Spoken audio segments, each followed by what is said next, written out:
بنی اسرائیل کے دو بھائیوں کا واقعہ۔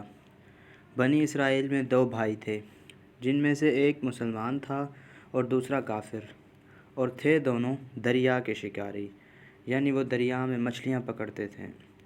کافر بت کو سجدہ کرتا تھا، مگر جب مچھلیوں کے لیے دریا میں جال ڈالتا تو اس میں اس قدر مچھلیاں آ جاتی تھیں کہ اس کو کھینچنا بھی مشکل ہو جاتا تھا۔ مگر مسلمان کے جال میں صرف ایک ہی مچھلی آتی تھی، اور وہ اس پر صبر کرتا اور اللہ تعالیٰ کا شکر ادا کرتا تھا۔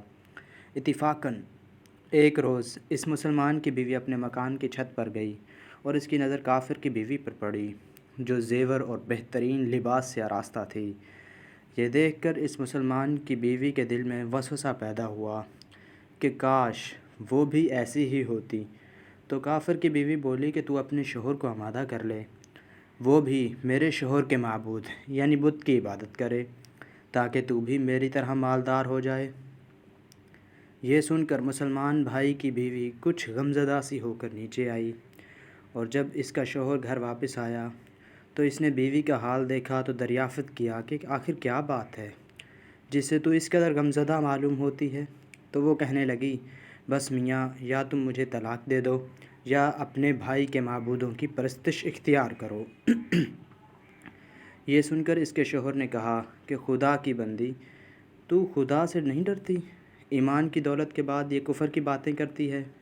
تو عورت بولی، بس مجھ سے اب زیادہ باتیں نہ بناؤ، میں اس طرح سے نہیں رہ سکتی۔ جبکہ دوسری عورتیں، خصوصاً تیرے بھائی کی بیوی کو میں دیکھ رہی ہوں کہ وہ زیورات اور عمدہ لباس سے آراستہ رہتی ہے۔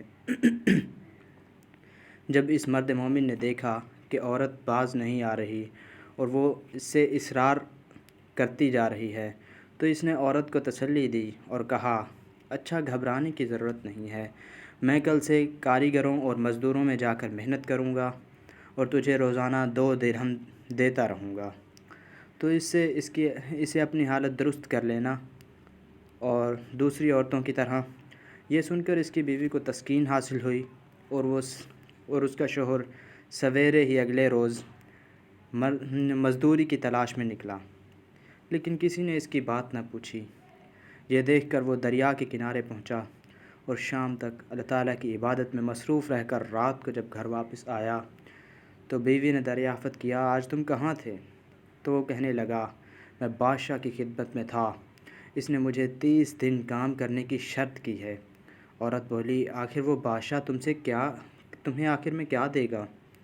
تو اس نے جواب دیا کہ میرا بادشاہ بڑا کریم ہے، اس کے خزانے مال و دولت سے بھرے ہوئے ہیں، وہ مجھے بہت کچھ دے گا، جو میں چاہوں گا وہ مجھے دے گا۔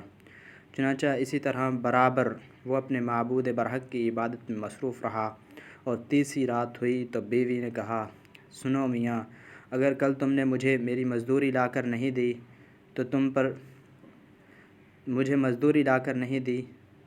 تم مجھے طلاق دے دینا۔ یہ سن کر اسے اس قدر پریشانی لاحق ہوئی، اور تیسری صبح کو اس نے ایک یہودی سے کہا، کیا تم مجھے مزدوری پر لگا سکتے ہو؟ یہ سن کر یہودی کہنے لگا، ہاں، تم کو مزدوری تو مل جائے گی، لیکن شرط یہ ہے کہ میرے پاس تمہارے کھانے پینے کا کوئی انتظام نہیں۔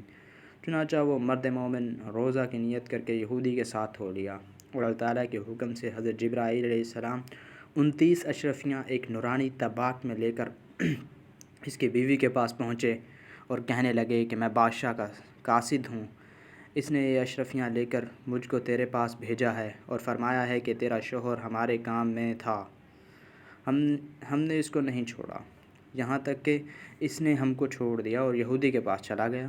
اگر وہ ہمارا کام کرتا تو ہم اس کو اور زیادہ اجر دیتے، بس یہ ایک اشرفی کی کمی ہے، اسی کی وجہ سے ہوئی ہے۔ چنانچہ وہ عورت ان میں سے ایک اشرفی لے کر بازار گئی، جس پر لا الہ الا اللہ وحدہ لا شریک لہ لکھا ہوا تھا۔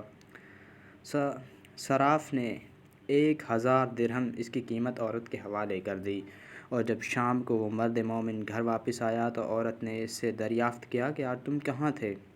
اس نے جواب دیا کہ آج میں ایک یہودی کے کام پر گیا ہوا تھا۔ تو بیوی کہنے لگی کہ آخر بادشاہ کی خدمت ترک کر کے تم دوسرے کی خدمت کیوں کرتے ہو؟ پھر اس کو اشرفیوں کا واقعہ سنایا۔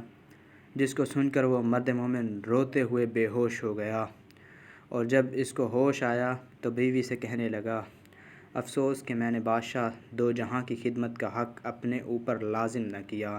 اس کے بعد اس شخص نے عورت کو چھوڑا اور پہاڑوں میں چلا گیا، جہاں وہ خدا کی عبادت میں مصروف رہ کر اس نے زندگی گزاری، اور اسی طرح اس کا انتقال ہو گیا۔ اللہ تعالیٰ اس پر اپنا رحم فرمائے، آمین۔